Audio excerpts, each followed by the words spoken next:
I'm here at the newly opened Rimac campus in Croatia. This facility has cost around 200 million euros to create, and this is where the Nevera is going to be built and various other bits and pieces, including loads and loads of battery tech for various manufacturers. I'm here with Rimac, who's the founder of Rimac Automobile and CEO of Bugatti Rimac. We've actually come here today to see a new concept, a new car that you have created, which is not a hypercar. It's not even a car you drive yourself, it's driverless. And we're going to find out a bit about it. I'm going to show you around its exterior. That is quite different to what I was expecting. I'll annoy the chief designer. Do you have the app? No. Did you install it on your cell phone? I'll ask some very awkward questions. Don't you think people, just for fun, are going to have sex in it a lot?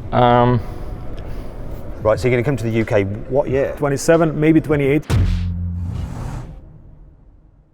But before we see the car, I need to ask Matty a very difficult question. Like, why do you think that you can create a viable robotaxi and beat competitors such as Amazon, Tesla, Nvidia to make it viable and a proper usable car for the masses? Well, my previous job was high school. I started with an E30 that was 4 years older than me, converting it into an electric car. And today, the Nevera is the fastest electric road car in the world. We are making technology and batteries for many car companies. They all come to us. I had absolutely no right to do any of that. In Croatia, where there was no car industry, I was a 20-year-old guy when I started, had no idea about this whole thing. And if you look at really all the big stuff that happened, it wasn't the usual suspects. Elon announced the robotaxi in 2019. Tesla hasn't unveiled theirs yet, so it seems that you're ahead. Do you think you might be able to deliver it to market before then? So what was really important for us was we want to come very far before we show anything. So we had our first prototypes right here, like already from 2020. And then every year we continue to develop it, and we wanted to keep everything under wraps exactly because of that, because of high expectations, and people announced and lots of stuff and nothing really happened. So we came quite far. So the car you will see there is pretty much how the car on the road will look like. We want to launch it to have customer services in 2 years from now. The question is, what is a safer bet, Elon time or Mate time? Based on past experience, I'm probably going to go with Matty time. We shall see. But what I find incredible is that you are best known for hypercars, obviously the Nevera, and now Bugatti. Why this car? What's this all about? It's completely different. Basically, I was being asked many times to hold speeches at events and in front of management, and everyone was talking about electrification. For me, that was like, guys, why are we talking about this? This is old news. The real game changer is when ownership changes and when people don't drive anymore. That's going to completely turn the industry on its head, the biggest industry in the world. So we thought, we have an idea how to do this in a different way, where autonomous driving itself will be a given, like all cars will have the capability. It's not about that so much, that's just an enabler. So we wanted to focus on the user experience, which means it has to be super safe, super comfortable, convenient, clean, has to feel like your space, like you're in your living room. And that's what this whole concept is about. We thought we have a different angle. And like most people don't really care about car, it's a utilitarian thing, otherwise Toyota wouldn't sell many cars. They do have GR. And also for people like us, you don't enjoy driving everywhere and all the time. So you can still have your Miata for the weekend and drive up the hill. Driving through London or another congested city, you will see the experience in the Verne. It's like the best place where you can be. Like, why would you choose to be miserable in a car and just, not be able to do anything else with your time but focus on the traffic jam in front of you? I think this is a really good opportunity now to actually go and see the car, which he has just mentioned is called the Verne. Let's have a look at it then, Matty. That is quite different to what I was expecting. Yeah, we didn't want to make it intimidating. The whole purpose is to make it the best user experience inside. From the outside, we just wanted to blend in the city. So what you can notice is there's a bunch of sensors without a big box on the roof. In a relatively small car, you should have a better experience than if you had your own personal driver in a Rolls Royce. So you are basically sitting where you would have the rear seats, and everything in front is just a lot of space for you. So do you know what? Didn't think it would actually be as large as this, but I'm very, very interested by that concept about the inside, because once again, that wasn't what I was expecting either. Anyway, let's find out some more about the car from the guy that designed it. Want to sell your car quickly, easily, and for a fair price? Then head to Carwow to have over 4,000 trusted dealers ready to bid on it in an online auction. First, enter your car's registration to get an instant approximate valuation. Then, if you want to proceed, give us some more details and upload some photos, and we'll help you set a fair reserve price for your car. That's the minimum amount you'd be happy to sell it for. Once you've done that, we'll enter your car into an online auction. When the auction's over, we'll let you know the result, and the dealer with the winning bid will be in touch to arrange easy payment and free collection of your car. 93% of sellers surveyed said they got the price they expected or more through Carwow. The best bit is, it's completely free! I put a link in the description of this video and the pinned comment to take you directly to Carwow, where over 4,000 dealers are ready to bid on your car. Or you can just click on the pop-out banner that should be appearing in the top right-hand corner of the screen now. Alternatively, just Google "Help Me Carwow" and we will help you sell your car quickly, easily and for a fair price. On with the video. I'm here with Adriano, he's the Chief Design Officer. I'd like to have a look inside it because that I think is going to be the most interesting part. How do you get in? The experience itself starts with the app. So Yep. do you have the app? No. Did you install it on your No. cell phone? Then you'll just have to press that button over Okay. there.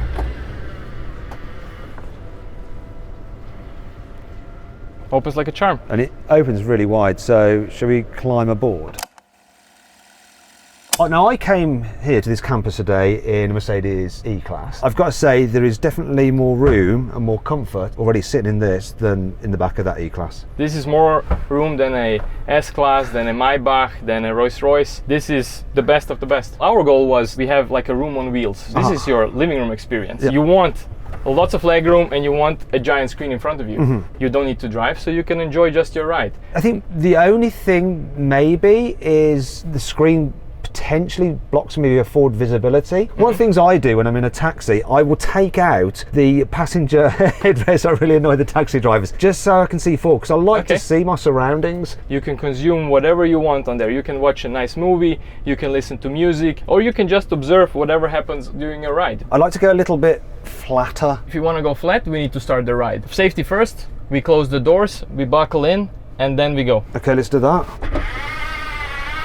The first thing you notice is in the center of the screen, there is the ride information. You can see whatever happens around the car in your environment. So a bit like on a Tesla where you can see it like picking up other cars, cones, people, motorcyclists, all that kind of thing. Exactly. It's like that, but it looks higher def and a bit more detailed. Because it is. And then here all your things from your cell phone, so you don't need to get it out all the time, just to see what the time is, and also where you're currently at and how much your estimated time to arrival is. And also here you can just then press your favorite apps and you go and enjoy whatever experience you choose. I'm more of a PlayStation kind of person than Xbox. I'm sorry if you are. You will have to wait a little bit longer for us to enable that as well. I want to relax a little bit more. I've got all this space, my feet, I want to use it. You want to move your seat? Yeah, do it. Let's just... Ooh, hello. So the seat will have 5 predefined positions. Of course, you can adjust it however you want. You will now go into the maximum position. So this is the maximum recline position. We call it zero gravity. This is the maximum position you can also take when the car needs to brake quickly so that the seat belt is holding you. Right, because if I went flat like in business class on an airplane, which I might think I want to do, my seatbelt won't operate. So in an accident, I'm going to end up shooting forwards. You will just slip submarine. under. So I was wondering what this ridge was for down here, but it's clearly where your feet go once you recline. This is, yes, of course, where your feet go, but this is for carry-on luggage. This is a completely newly found space because there is no dashboard. So all this space can be now used. So can I open the door again, or will you have to put the seat back up to the normal position? We have to put the seat back up to normal position. We have to arrive, of course, as well. And then we can open the doors and get out. So I was wondering with this, can you dim the glass if I want to have a sleep on my way to work? You can definitely do that. So you see, like, we have this beautiful halo window above our heads, but at the same time, when it's a sunny day, it will hit your head. So yes, you press the button and it goes dark.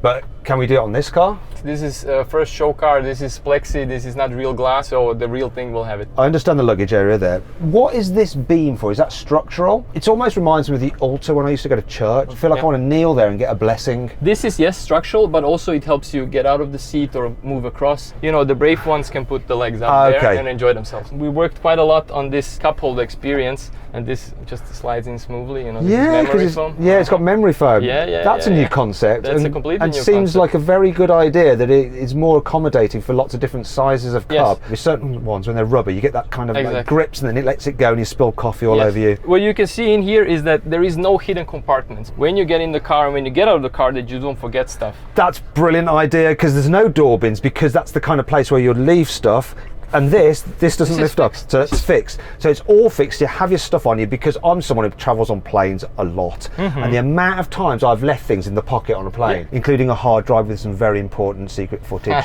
Don't know where that is. So you're always thinking about the fact that this car is going to be used by multiple different users. You'll be able to configure all the Verne's interior lighting through the app before the car arrives. You can also set the temperature to be exactly what you want, and you can also choose from different smells that can be piped into the car's cabin. Shall we get and have a look at the outside again to see how this thing actually operates and is able to drive around without crashing into other cars? But before we get into all the self-driving tech, I want to know about this car's performance, because there's no point building an autonomous car if it can only manage a few miles on a full charge. Okay, so what battery's in it? It's a 60 kilowatt-hour battery inside there, enough range for the whole day to be operated within a city. Obviously you wouldn't go a long distance up the motorway. So this is currently just for the urban areas. This is not intercity. Later we will maybe offer that as well. And what kind of performance does it have? It's front wheel drive, and it has approximately 200 horsepower. But it's not about the performance of this car, it's more about the reliability and the serviceability. And what is the weight of it? 2.1 tons. Obviously this is going to compete with like Uber. Have you got a special Uber driver setting where it's constantly on and off the throttle to make you feel a bit sick? No, we skipped that one.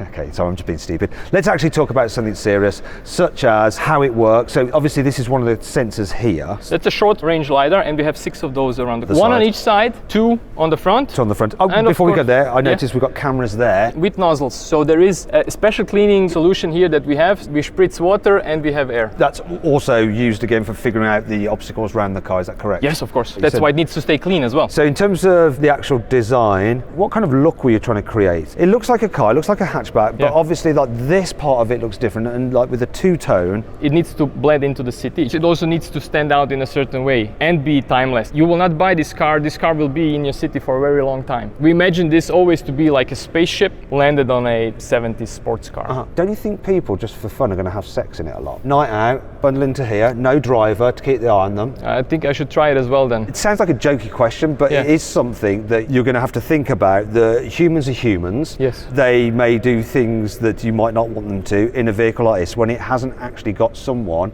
looking over them. There is cameras in the car that take a picture before the ride and after the ride. So if you make a mess, we will know. And you can only enter the car with your profile. And you can only download the app and make a profile if you put your details in there and your credit card. Yeah, okay.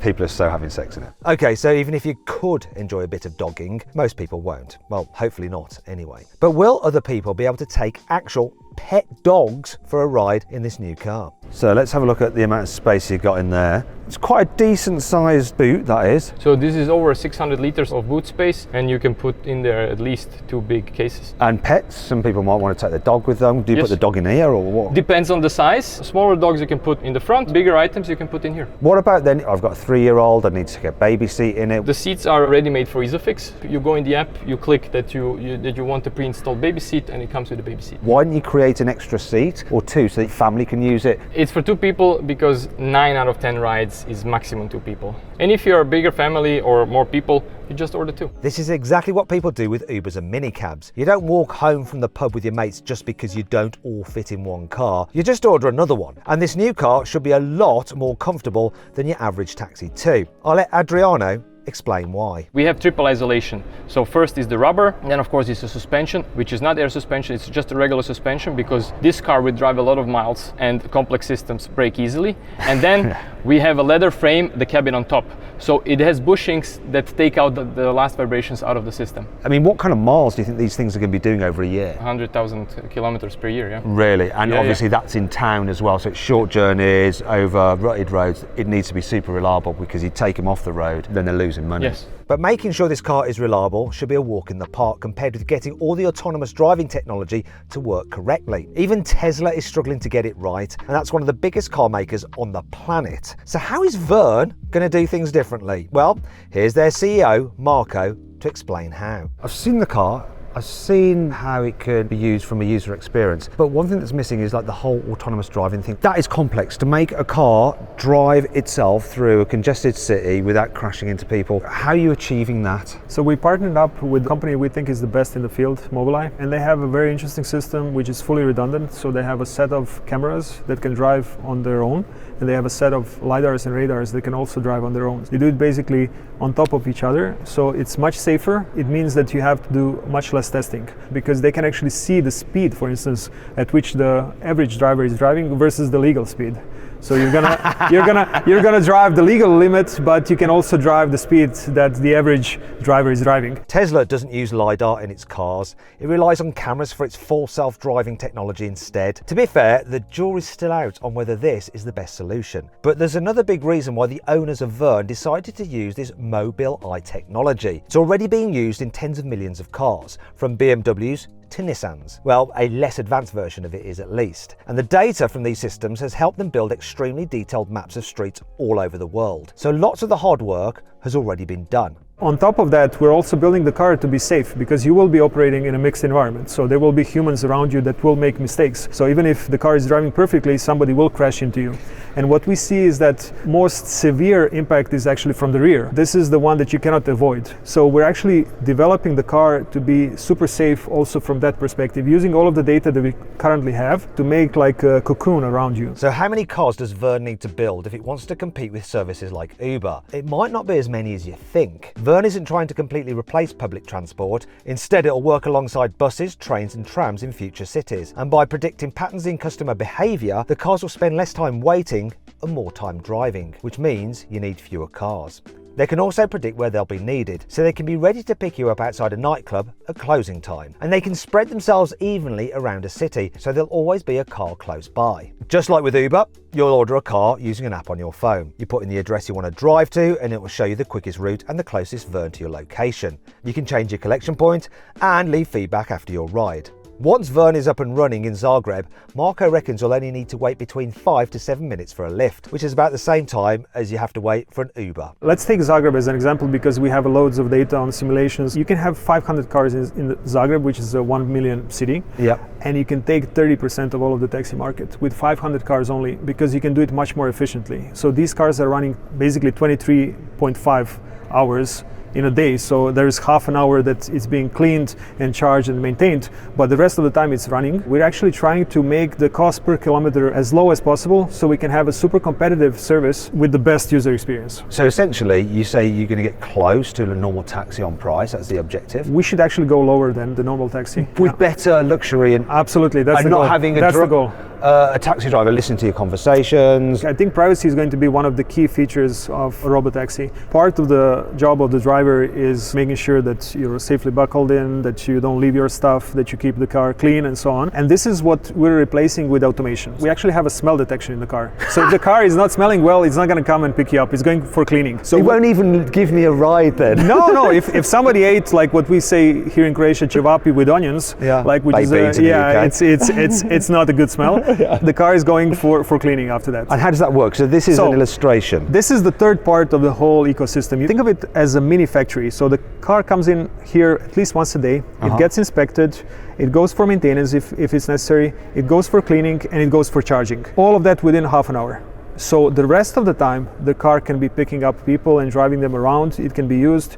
It can make money. These Verne motherships are modular and they can be constructed in different ways depending on where Verne wants to build them. This one has an open plan design to suit a city like Zagreb. And this one has more shaded areas to cope with extreme heat. So it's perfect for cities in the Middle East. And they've also developed a high-rise version for crowded cities like Tokyo. Each mothership can maintain, charge and clean about 500 Verne cars. When are people in Croatia going to be in Zagreb going to be able to So we're aiming to launch the first service by 2026, and then next year after that 2 years.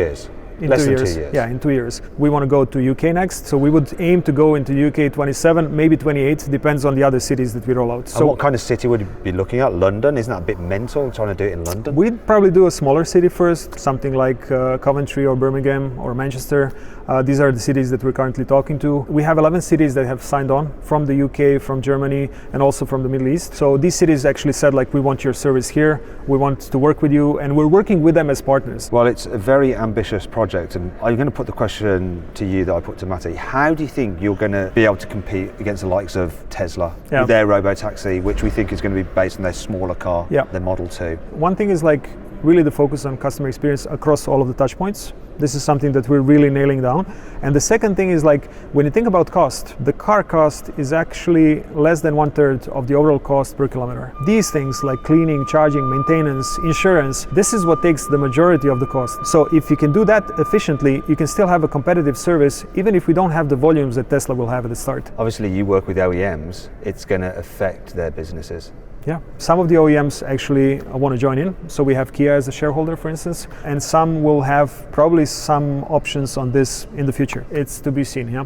Well, it is to be seen. It's going to be interesting to see exactly how this plays out, whether you can get this viable Verne car out there being used commercially by people before the likes of Tesla, Nvidia, other companies like that. Very, very interesting. I mean, the chances are low, but the chances of everything that we've done were low or zero. So like we're used to it, yeah. Who knows? Yeah. Hope you'll enjoy the video. If you did, give it a like. Click on the video windows for some more videos and on the Carwow logo to go and see how much you can sell your car for. Thanks for watching.